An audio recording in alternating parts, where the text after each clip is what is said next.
Mes parents ont oublié de raccrocher, et je l'ai entendu dire à ma sœur, vivre avec elle est un cauchemar, mais on reste uniquement pour son argent.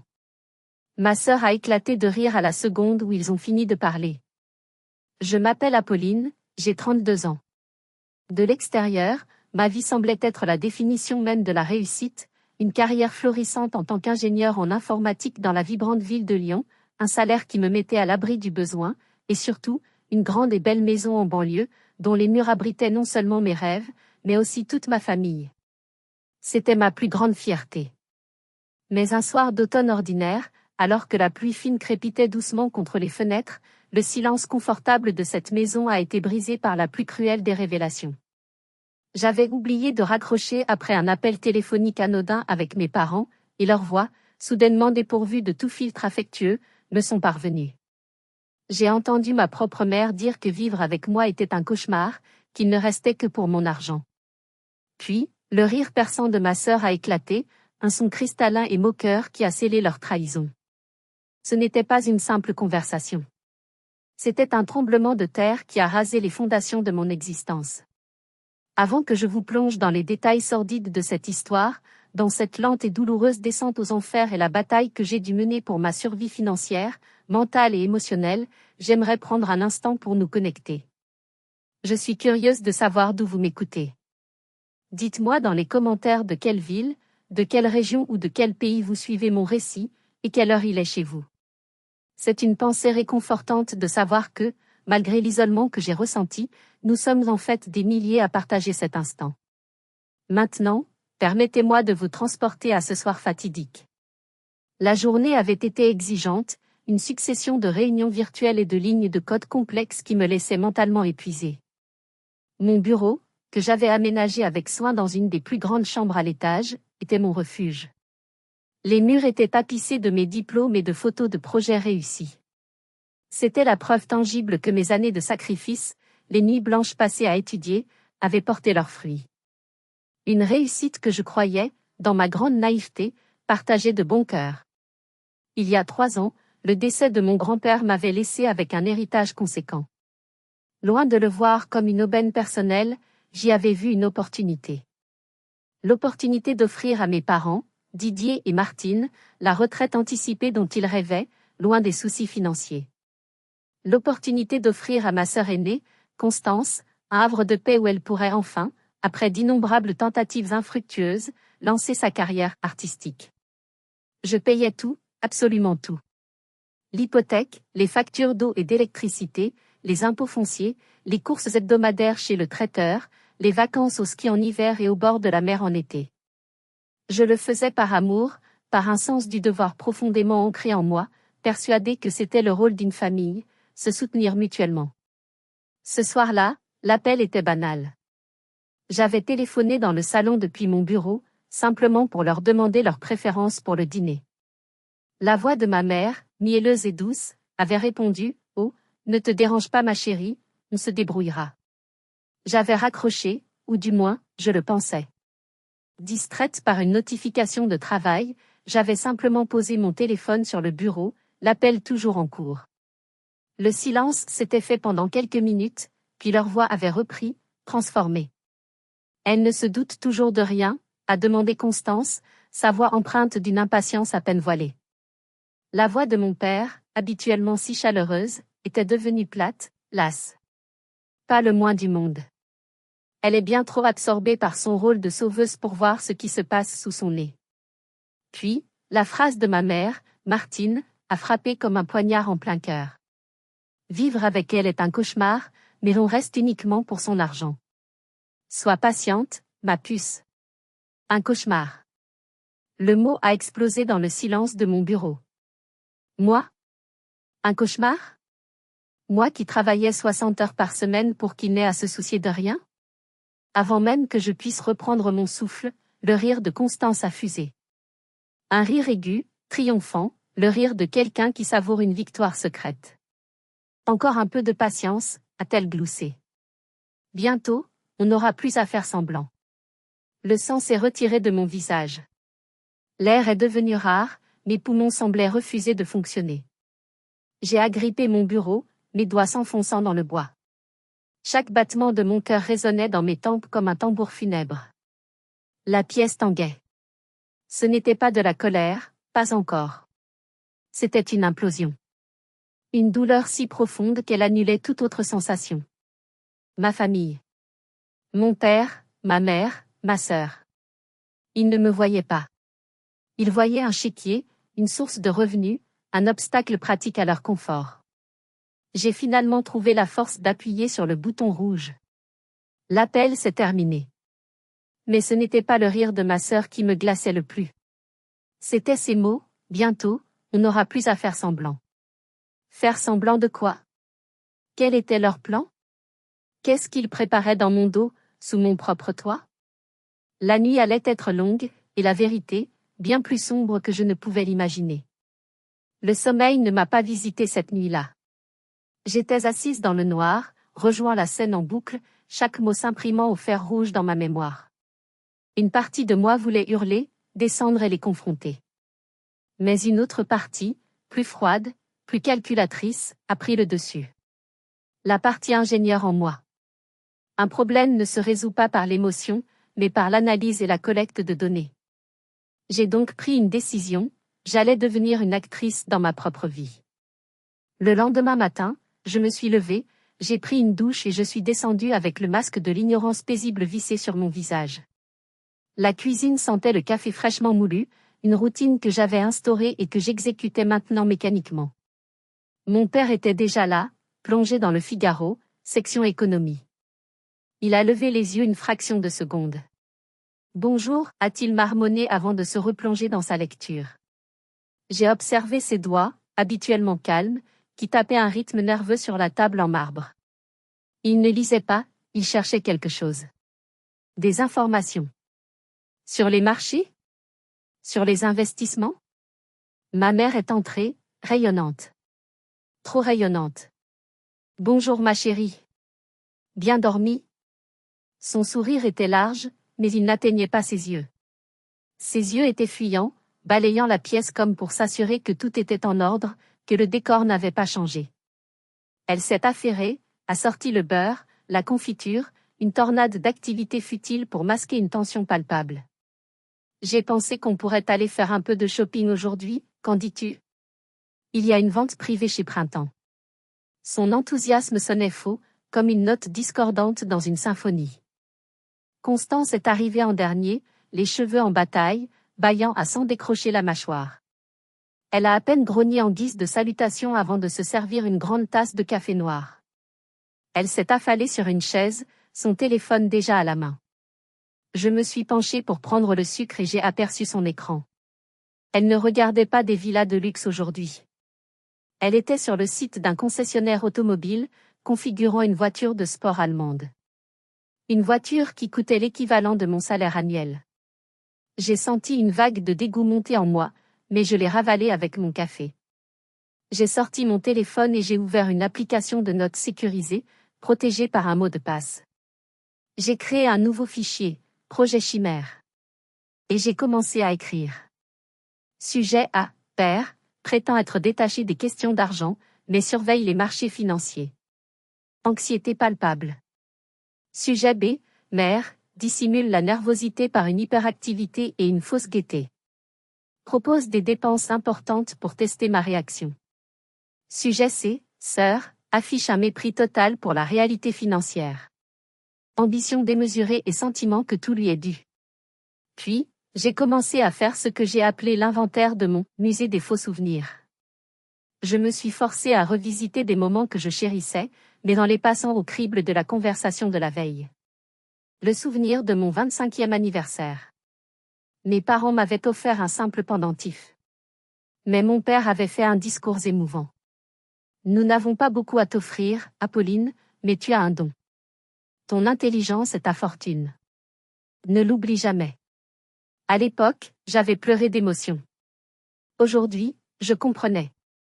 Ce n'était pas un encouragement. C'était une instruction. Une directive pour que je continue à produire, à être la source de revenus de la famille. Un autre souvenir. Il y a 2 ans, Constance avait eu une crise existentielle. Elle voulait tout plaquer pour faire un stage de 6 mois de poterie à Bali. Un caprice qui coûtait une fortune. J'avais hésité. Ma mère m'avait prise à part. Ta sœur est une artiste, une âme sensible. Toi, tu es forte, tu as les pieds sur terre. Si tu ne l'aides pas, qui le fera? C'est ton devoir. J'avais cédé. J'avais payé le stage, le billet d'avion, le logement. Constance était revenue au bout de 3 semaines, se plaignant que l'inspiration n'y était pas. L'argent était perdu. Mais à l'époque, j'avais cru faire mon devoir. Maintenant, je voyais la manipulation. Ils avaient défini nos rôles depuis des années, Constance l'artiste fragile qu'il fallait soutenir, et moi, la bête de somme solide et fiable. Dites-moi, vous est-il déjà arrivé de regarder un souvenir heureux et de réaliser soudainement qu'il était basé sur un mensonge? C'est une douleur particulière, n'est-ce pas? Partagez vos expériences dans les commentaires. C'est comme découvrir qu'un tableau que vous admirez depuis des années est en fait une contrefaçon. La beauté que vous y voyez disparaît, remplacée par le sentiment amer de vous être fait berner. Chaque souvenir réexaminé était une nouvelle fissure dans les murs de mon déni. J'ai ajouté une dernière note avant de verrouiller mon téléphone. Leur stratégie est basée sur une narration qu'ils ont construite et entretenue depuis mon enfance. Pour les démasquer, je ne dois pas seulement trouver des preuves financières, je dois déconstruire leur histoire. Mais l'histoire qu'ils étaient en train d'écrire pour mon futur était bien pire que tout ce que j'aurais pu imaginer. Les jours suivants, j'ai vécu une double vie. Le jour, j'étais Apolline l'ingénieure, concentrée sur ses projets, participant à des réunions, souriante avec ses collègues. La nuit, je devenais Apolline la détective, la chasseuse de preuves. Mon bureau, autrefois un lieu de création, s'était transformé en quartier général d'une enquête clandestine. Mon arme principale, mon ordinateur. Ma cible, la vérité, aussi laide soit-elle. J'ai décidé d'appliquer une méthodologie rigoureuse, comme pour un projet informatique. Phase 1, audit des flux financiers. J'ai commencé par télécharger l'intégralité de mes relevés bancaires sur les 3 dernières années, depuis l'achat de la maison. Des centaines de pages de chiffres. J'ai importé le tout dans un tableur, créant des catégories, des codes couleurs. Je me sentais presque ridicule, à analyser les finances de ma propre famille comme s'il s'agissait d'une entreprise frauduleuse. Mais plus je creusais, moins je me sentais ridicule. J'ai d'abord examiné le compte joint, celui destiné aux dépenses courantes. La première anomalie qui m'a sauté aux yeux était le virement mensuel de 2 000 € à Constance. Je l'ai tracé.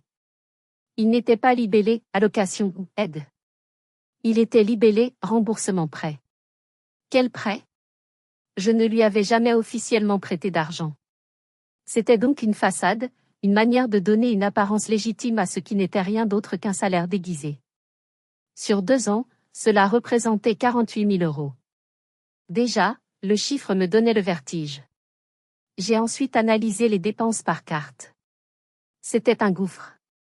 Des centaines, voire des milliers d'euros chaque mois dans des restaurants de luxe, des spas, des boutiques de vêtements. J'ai reconnu les noms de certains restaurants où mes parents m'avaient dit être allés pour leur petit plaisir mensuel. Mais les dates ne correspondaient pas. Ils y allaient bien plus souvent. Et les additions étaient astronomiques. Un soir, en fouillant dans le sac de ma mère pour y prendre un stylo, j'ai trouvé une carte de fidélité d'un grand magasin. Je l'ai regardée plus tard. Les points accumulés correspondaient à des dizaines de milliers d'euros de dépenses sur la dernière année. Des dépenses faites avec ma carte, mais pour leur unique plaisir. La véritable onde de choc est venue lorsque j'ai examiné les virements depuis mon compte d'épargne principal, celui où reposait mon héritage. Je ne le consultais que rarement, le considérant comme un filet de sécurité pour l'avenir. J'y ai découvert une série de virements importants, espacés de quelques mois. 10 000 € par-ci, 15 000 € par-là. Les libellés étaient vagues, projet C, investissement art, avance frais. C'est, comme Constance, bien sûr. J'ai fait le total. En 18 mois, plus de 50 000 € avaient été siphonnés de mes économies pour financer ces projets. Des projets qui n'avaient jamais vu le jour, qui n'avaient jamais produit le moindre centime. Je finançais une illusion, un mensonge. J'ai senti une colère froide monter en moi. Ce n'était plus de l'inconscience de leur part. C'était un système organisé de pillage.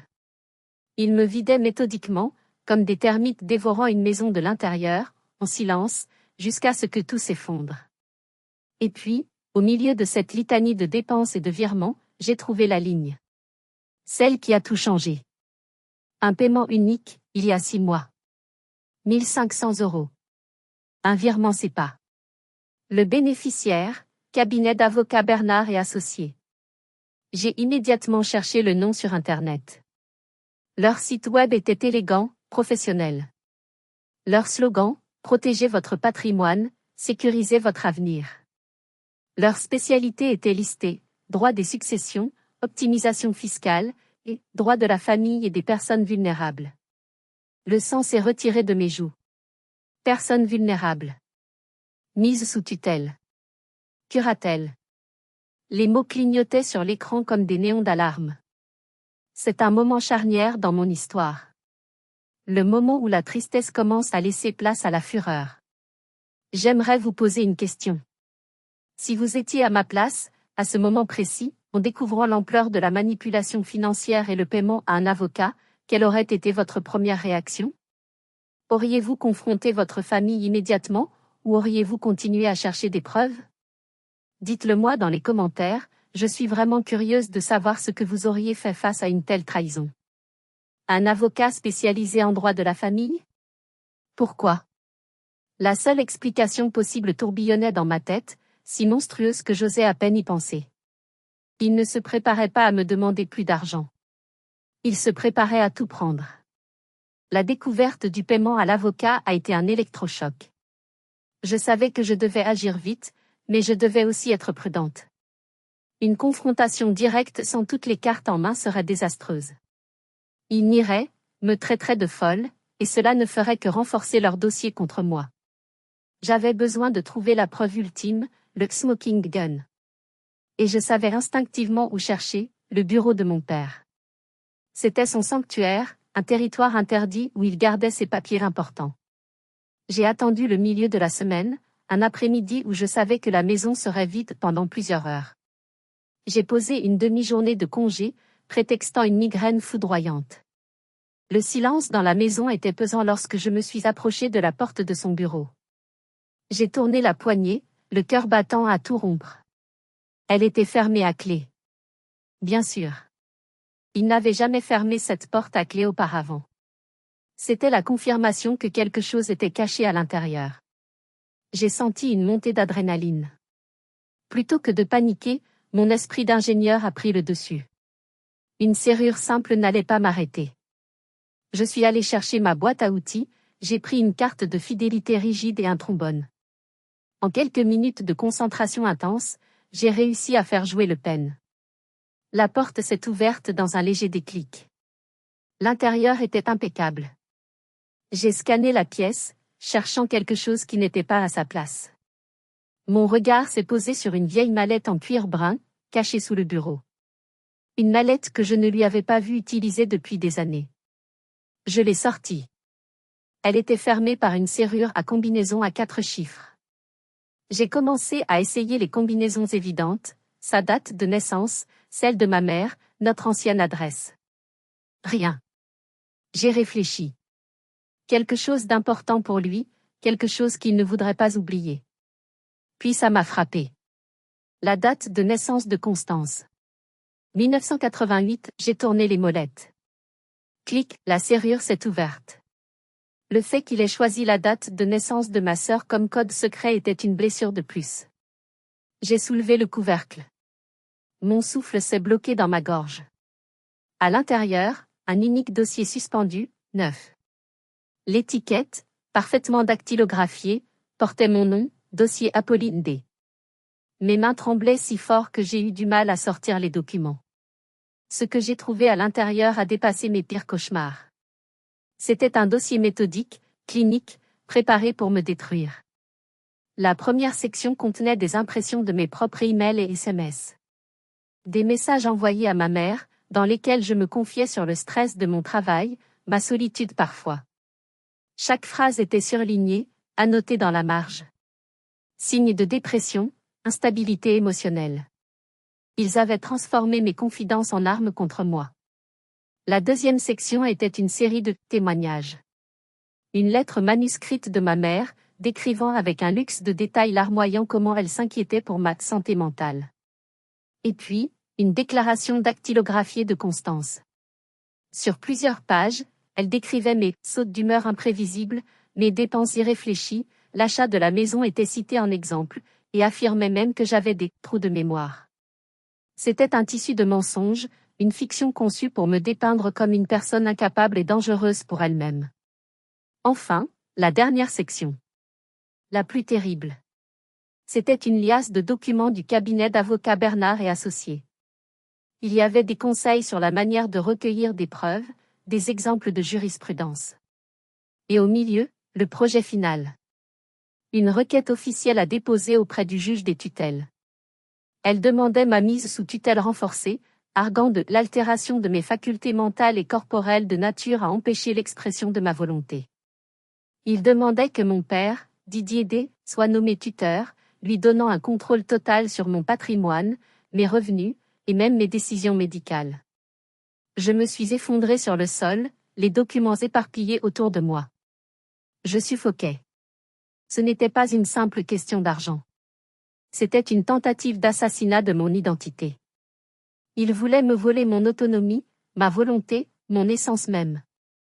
Il voulait faire de moi une coquille vide, une marionnette dont il tiendrait les ficelles financières. Une rage froide, pure, a alors balayé le chagrin. Ils avaient fait une erreur fatale. Ils m'avaient sous-estimé. Ils pensaient que j'étais une victime émotive. Ils avaient oublié que j'étais avant tout une femme logique et méthodique. J'ai sorti mon téléphone. Calmement, j'ai photographié chaque page, chaque signature, chaque mensonge. Je tenais la preuve de leur trahison ultime dans mes mains tremblantes. Ils ne voulaient pas seulement mon argent. Ils voulaient mon identité, ma liberté. Le jeu venait de changer. Et j'allais écrire les nouvelles règles.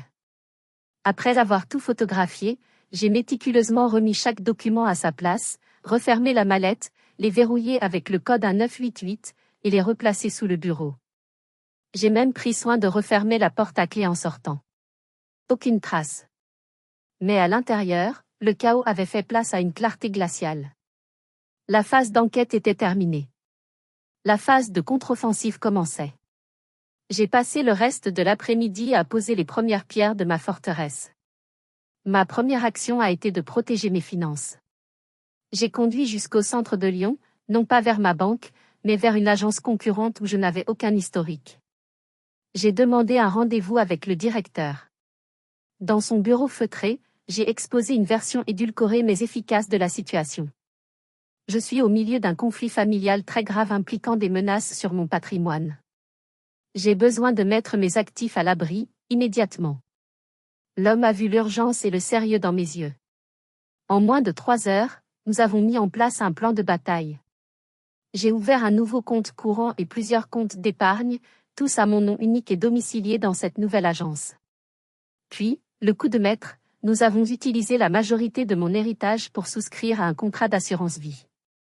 Il m'a expliqué que les fonds placés dans une assurance vie sont considérés comme hors succession et sont extrêmement difficiles à saisir, même par un tuteur. C'était la muraille principale de ma forteresse financière. Sur le chemin du retour, je me suis arrêté dans une petite boutique de téléphonie et j'ai acheté un téléphone basique et une carte SIM prépayée. Ce serait désormais mon unique point de contact pour les affaires sensibles. Une fois à la maison, j'ai entamé la construction de ma forteresse numérique. Je me suis assise devant mon ordinateur, méthodiquement, j'ai changé absolument tous mes mots de passe, banque, email, réseaux sociaux, impôts. J'ai utilisé un générateur pour créer des mots de passe de 20 caractères, un mélange de lettres, de chiffres et de symboles, impossible à deviner. J'ai activé l'authentification à 2 facteurs partout où c'était possible, en la liant à mon nouveau numéro de téléphone secret. J'ai révoqué tous les accès et toutes les procurations que j'avais pu donner à mes parents sur n'importe quel compte. En quelques heures, j'avais érigé une barrière numérique infranchissable. Enfin, la dernière pierre, l'allié humain. Je savais que je ne pouvais pas faire ça seule. J'ai appelé mon amie de longue date, Manon.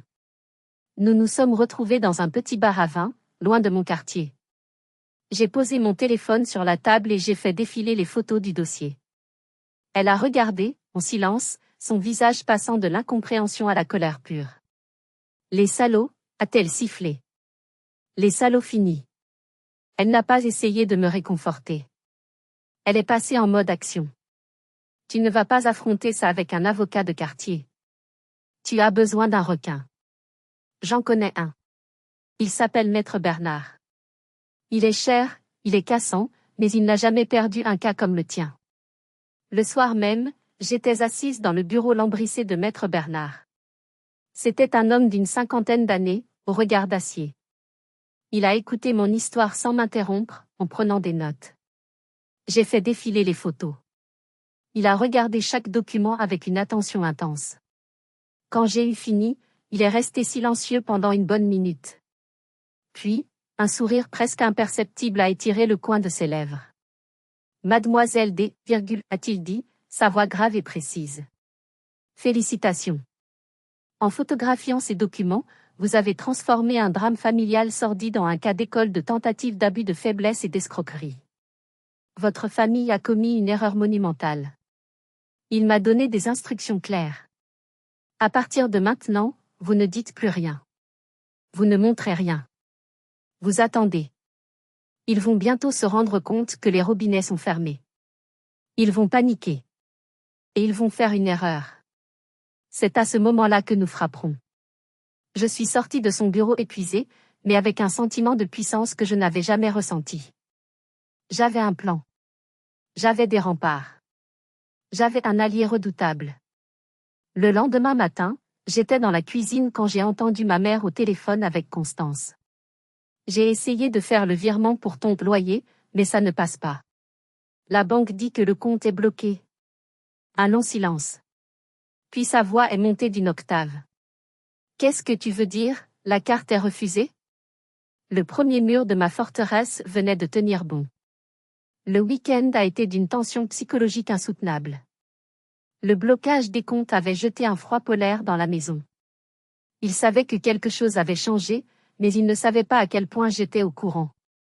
Ils ont essayé de m'approcher, un par un, avec des tactiques différentes.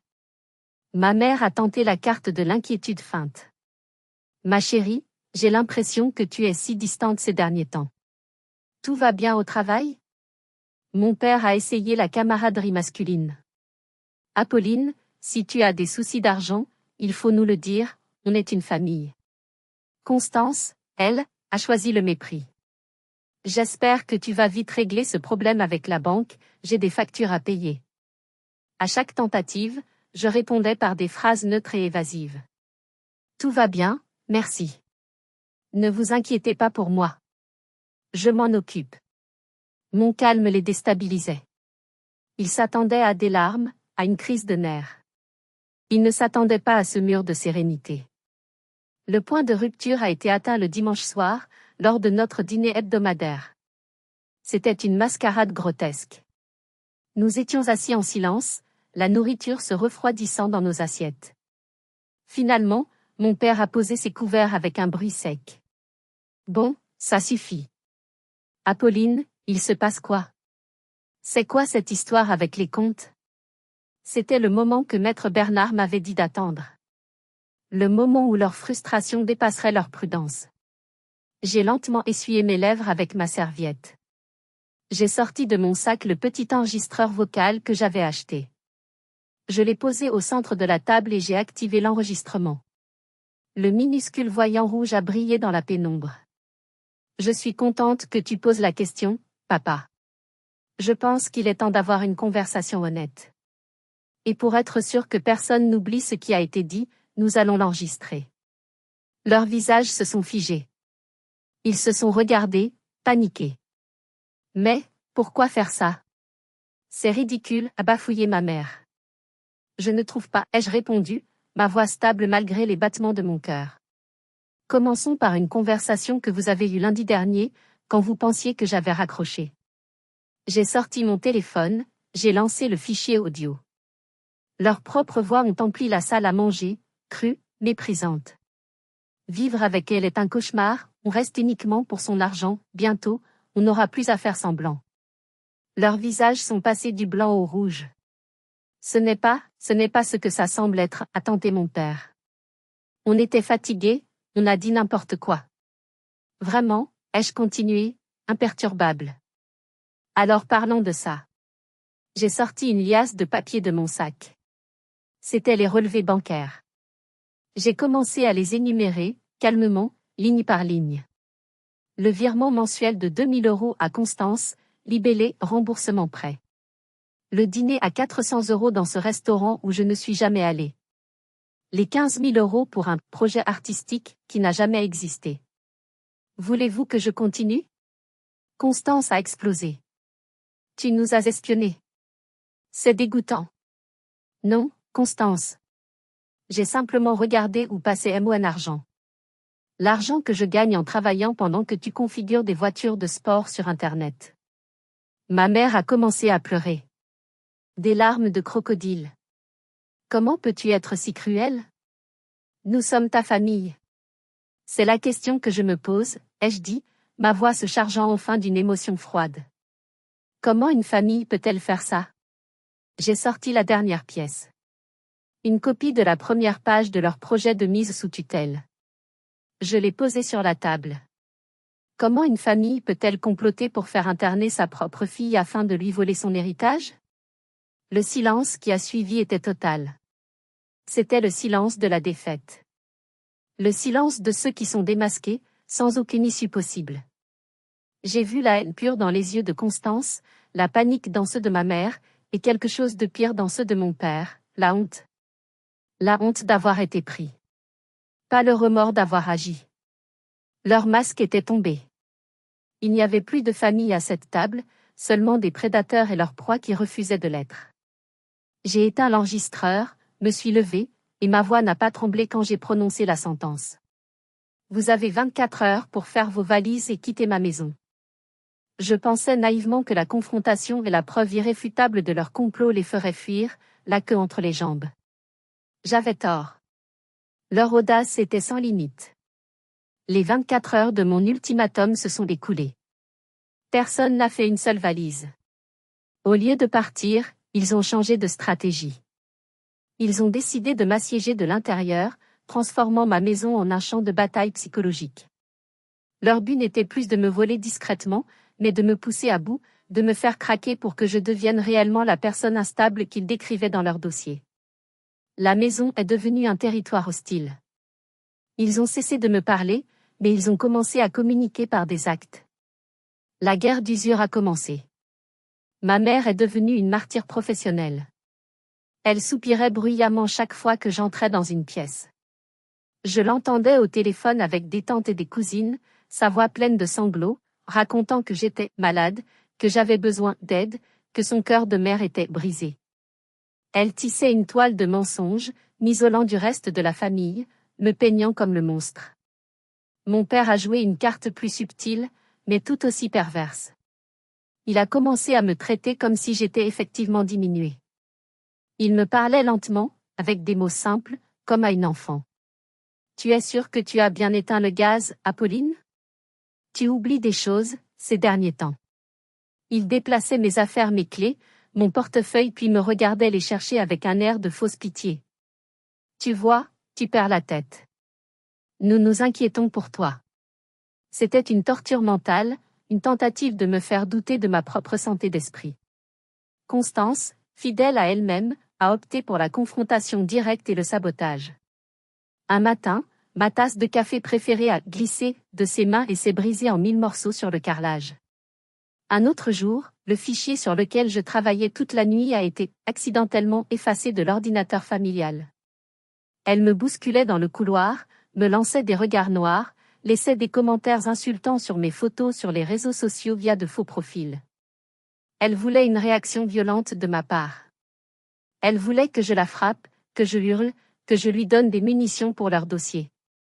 Je vivais dans un état de siège permanent. Je me suis barricadée dans ma chambre et mon bureau.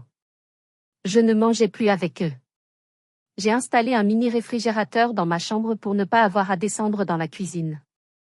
Je sortais de la maison le plus possible, passant mes soirées à la salle de sport ou à la bibliothèque, juste pour respirer un air qui n'était pas empoisonné par leur présence. J'étais épuisée. Le manque de sommeil, le stress constant, commençaient à m'affecter. Il y a eu des moments, au milieu de la nuit, où j'ai failli abandonner. Ouvrir ma porte et leur crier de prendre l'argent et de me laisser en paix. Le point de non-retour a été atteint une semaine après la confrontation. Je suis rentrée du travail, épuisée.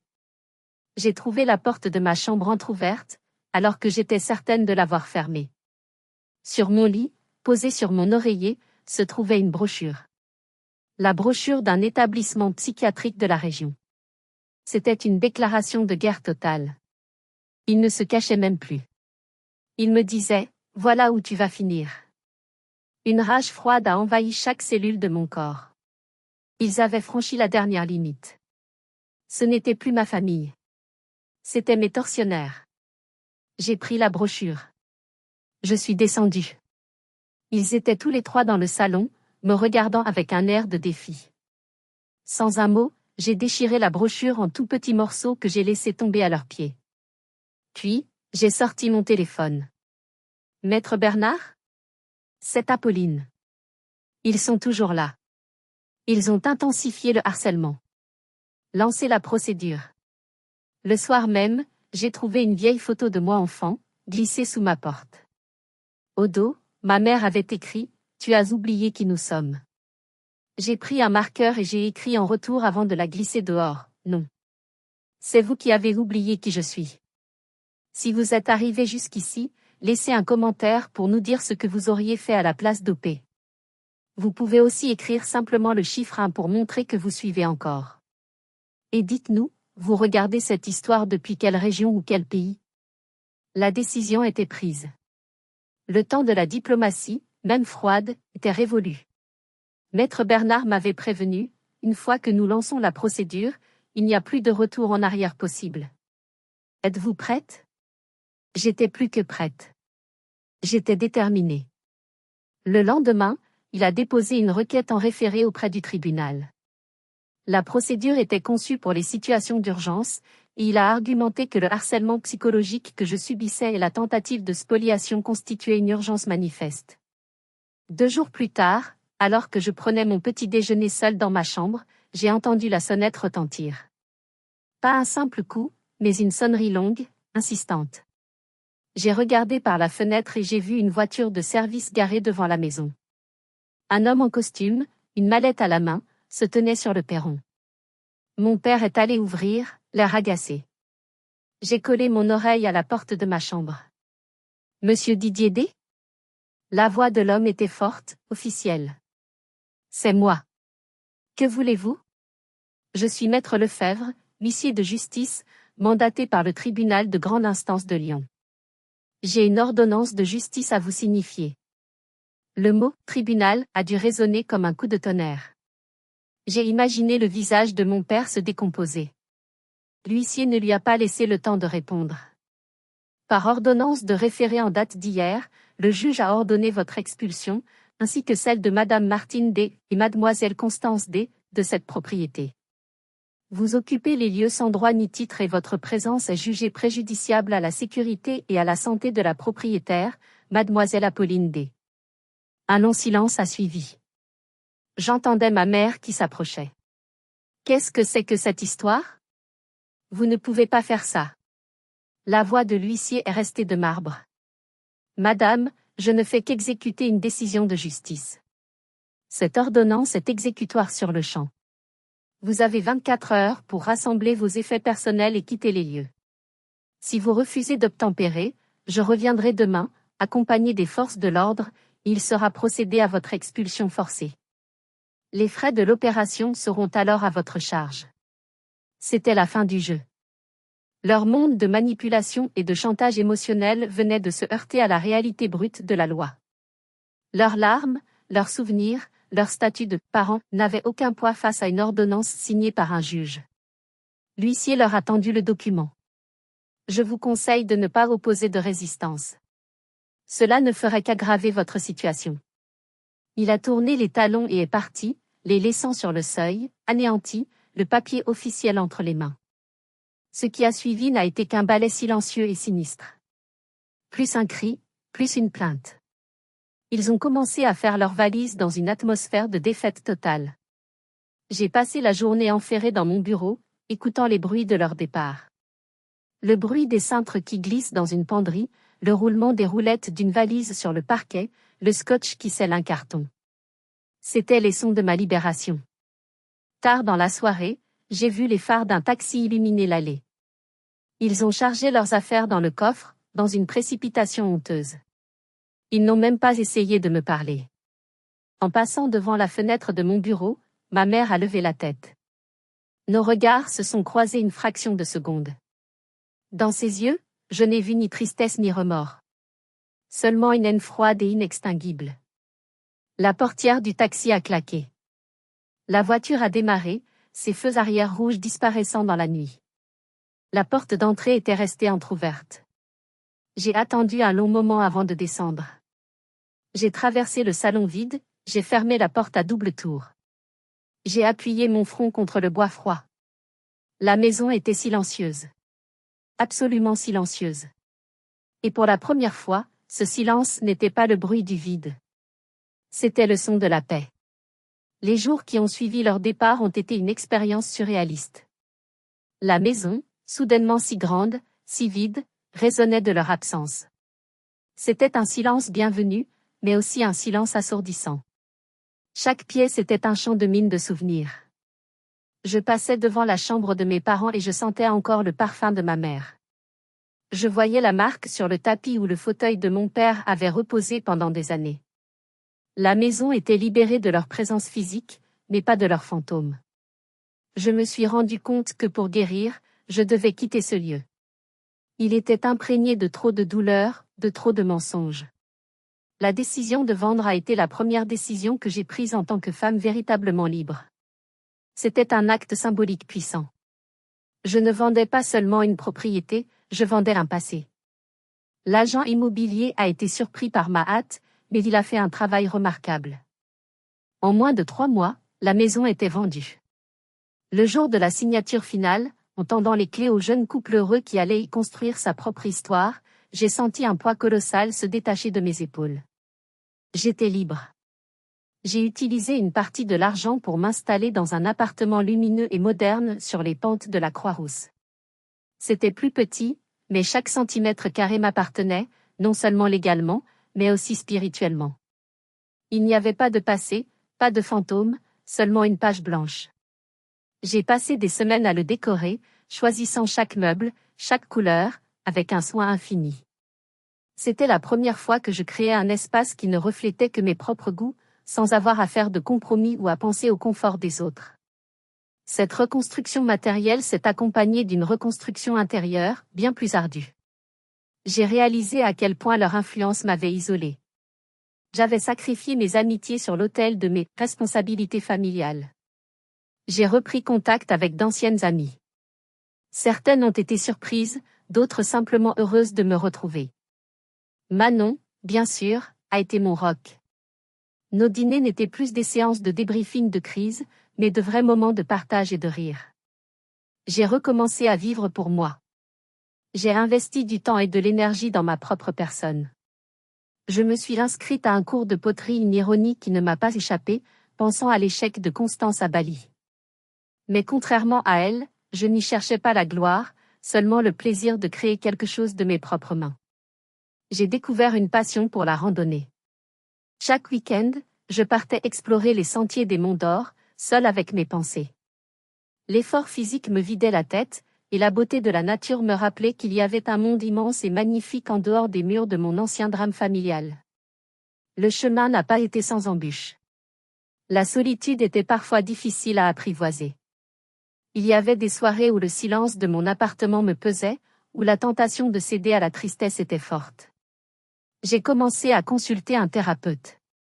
C'est avec lui que j'ai mis des mots sur ce que j'avais vécu, abus de confiance, manipulation narcissique, dépendance affective. J'ai compris que mon besoin de leur approbation était la faille dans laquelle ils s'étaient engouffrés. J'ai appris à faire le deuil, non pas des personnes qu'ils étaient, mais de la famille que j'avais toujours espéré avoir. C'était un deuil nécessaire pour pouvoir enfin avancer. Un après-midi, en triant une caisse de vieux papier, je suis retombée sur le petit enregistreur vocal. Je l'ai regardé longuement. Cet objet avait été le catalyseur de ma libération. J'ai retiré les piles, puis je les jeté dans un sac destiné aux déchets électroniques. Je n'avais plus besoin de réécouter la preuve de leur trahison. Ma nouvelle vie, la sérénité que je construisais jour après jour, était la seule preuve dont j'avais besoin. La preuve que j'avais survécu, et que j'étais en train de renaître de mes cendres. Une année s'est écoulée. Une année de transformation profonde. Mon nouvel appartement à la Croix-Rousse est devenu un véritable foyer, un lieu de paix rempli de plantes vertes, de livres et des rires de mes amis. Sur le plan professionnel, libéré du fardeau mental et financier que représentait ma famille, j'ai pu me consacrer entièrement à ma carrière. J'ai pris la tête d'un projet d'envergure, une mission complexe qui m'a passionné et m'a valu une promotion significative. Pour la première fois, je ne voyais pas mon salaire comme un moyen de subvenir aux besoins des autres, mais comme la juste récompense de mes compétences et de mon travail acharné. J'ai aussi réappris à faire confiance. J'ai rencontré quelqu'un, un architecte nommé Julien. Notre relation s'est construite lentement, sur des bases saines. Il était curieux de connaître mes rêves, mes peurs, mes passions. Il ne m'a jamais rien demandé d'autre que d'être moi-même. Quand je lui ai finalement raconté mon histoire, avec appréhension, il n'a pas montré de pitié, mais un profond respect pour la force dont j'avais fait preuve. Il a compris mon besoin d'indépendance et n'a jamais cherché à franchir les limites que j'avais mis tant de mal à ériger. J'ai eu des nouvelles sporadiques de ma famille, par une cousine éloignée avec qui j'avais gardé un contact poli. Le tableau n'était pas reluisant. Après avoir quitté ma maison, ils avaient loué un petit appartement dans une ville de province, bien loin du standing auquel ils s'étaient habitués. La réalité les avait rattrapés de plein fouet. Mon père avait dû renoncer à sa retraite dorée et avait trouvé un petit boulot de vendeur dans un magasin de bricolage pour boucler les fins de mois. Ma mère, pour maintenir une illusion de son ancien statut, vendait ses sacs à main et bijoux de luxe sur des plateformes en ligne. L'argent, leur dieu, leur faisait cruellement défaut.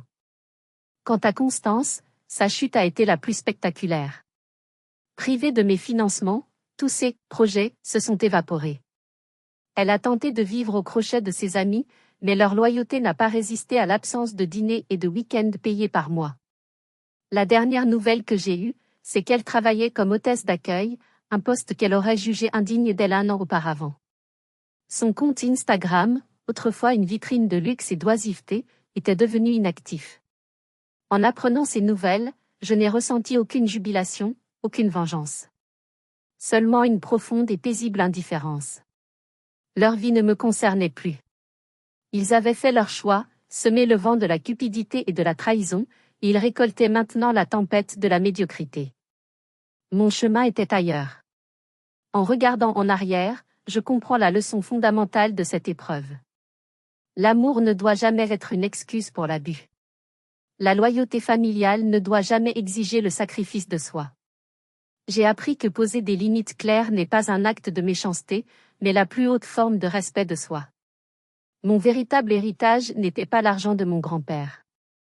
Mon véritable héritage, c'est cette résilience que j'ai découverte en moi, cette capacité à me reconstruire après la dévastation. Certains diront que j'ai perdu une famille. C'est vrai. Mais la vérité, c'est qu'on ne peut pas perdre quelque chose qu'on n'a jamais vraiment possédé. Leur affection était conditionnelle, leur soutien une transaction. En les perdant, j'ai gagné quelque chose d'infiniment plus précieux, moi-même. Ma liberté, ma paix d'esprit, et le droit de définir ma propre valeur. Merci de m'avoir accompagné jusqu'au bout de ce long et douloureux voyage. Votre écoute est un cadeau. Maintenant, j'aimerais vous entendre. Quelle est la limite que vous ne laisseriez jamais personne franchir, même un parent, un frère ou une sœur? Partagez vos pensées et vos expériences dans les commentaires. Créons ensemble un espace de discussion et de soutien. Si mon histoire a trouvé un écho en vous, n'oubliez pas de laisser un pouce bleu pour soutenir mon travail et de vous abonner pour ne pas manquer les prochains récits. Surtout, prenez soin de vous et de vos limites. Elles sont précieuses.